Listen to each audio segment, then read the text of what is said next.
आज राज्य मंत्रिमंडळाची 12 वाजता मंत्रालयामध्ये राज्य मंत्रिमंडळाची बैठक पार पडणार। शिवसेना भवन येथे दुपारी 3 वाजता ठाकरे गटाची बैठक। ठाकरे गटाचे सर्व नेते बैठकीला उपस्थित राहणार।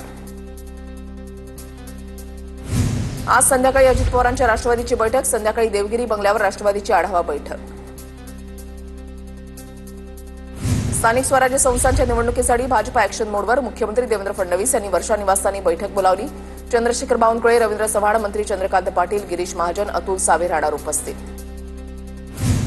भाजपा आमदार प्रसाद लाड आज ईडी कार्यालयामध्ये जाणार। मिठी नदी गाळ उपसा घोटाळ्यासंदर्भात ईडी अधिकाऱ्यांची चर्चा करणार।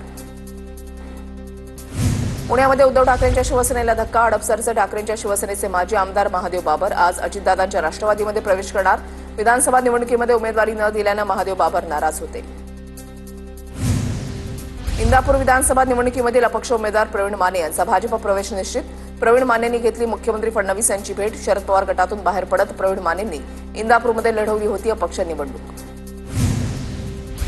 संतोष देशमुख हत्या प्रकरणामध्ये आज बीडच्या विशेष न्यायालयामध्ये सुनावणी। वाल्मिकरांना केलेल्या निर्दोष मुक्तीच्या अर्जावर निर्णय होण्याची शक्यता। मालमत्ता जप्तीच्या अर्जावर देखील निर्णयाची शक्यता।